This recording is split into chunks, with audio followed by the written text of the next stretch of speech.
All right, this is the last section in this chapter. We're going to talk about related rates. I'm not going to talk about a trigonometric example in this video, but we will discuss trigonometric examples tomorrow. I'm just going to basically introduce the concept of what related rates are, what those kind of problems are, and how to solve them. So the first thing we need to do, first of all, when we're given a word problem that has related rates, you're going to have to draw a really good picture, and normally you would label every dimension with what the measurement is, but now that we're talking about derivatives, you also want to label every dimension with its rate of change. So you're going to have two numbers associated with every dimension, what it actually measures and what the rate of change is. So then what you need to do is you need to create a relationship between just the dimensions, not the rates of change, some sort of a relationship that you can discern from the picture, and you're going to write that in the form of an equation.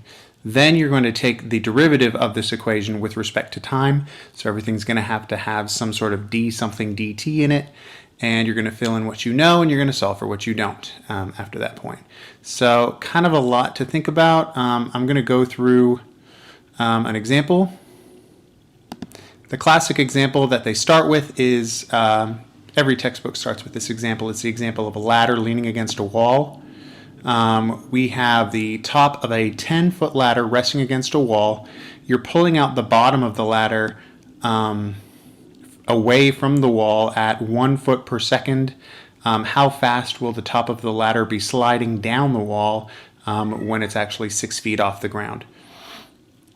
So let's look at a picture here. That diagonal line there is the ladder. The vertical line is the wall, and then the horizontal line is the ground.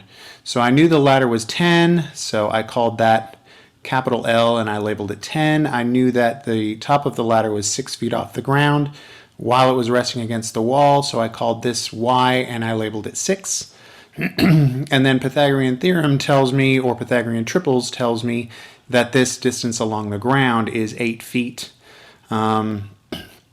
So those are my measurements. As far as how fast each one of them is changing, dx dt is how fast x is changing. I was told that I was pulling it out at 1 foot per second. So this distance here is getting longer by 1 unit every second.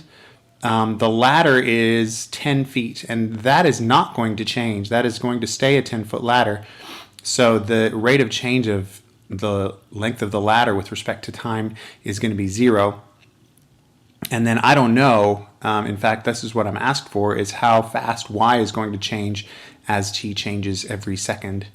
So that's my question. And so now my goal, now that I have a good picture, is to write an equation that relates all of those things together, but just x, y, and L, not the dl dt, not dy dt, and not dx dt. So since this is a right triangle, I'm going to say that x squared plus y squared equals L squared. That is the relationship between the dimensions. And I could even go so far as to replace L with 10, because L will always be 10 in this problem, but we'll just leave it as L for now, and it'll the problem will work itself out. If I take the derivative of x squared, that's 2x, but remember, x is not my most independent variable now, time is. So I have to use chain rule on this, so the derivative is 2x times the derivative of x, whatever that is, so I just call that dx dt.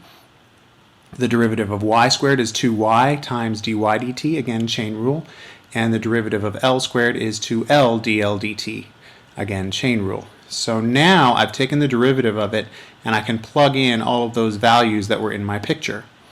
So if I do that, I get 2 times x was 8 and dx dt was 1, plus 2 times y was 6 and dy dt I don't know, equals 2 times L, which was 10, and dl dt, which you remember was 0. So this is going to work out to be 0 anyways, whether it was a constant to begin with or not. All right, and then just simplifying, 2 times 8 times 1 is 16, 2 times 6 times dy dt is 12 dy dt, and 2 times 10 times 0 is 0. So if I solve that for dy dt, I get dy dt equals -4/3. Now the negative simply means that y is getting smaller, which makes sense because the top of the ladder is getting closer and closer to the ground. So the distance from the ground to the top of the ladder is getting smaller. So it makes sense that my dy dt is negative. So in English, I can say that the ladder is falling at a rate of 4/3 of a foot, or 1 foot 4 inches per second. So that's just a simple example of related rates, but we'll get into more trigonometric examples in class. So again, if you have questions, you know how to reach me, and I will see you tomorrow.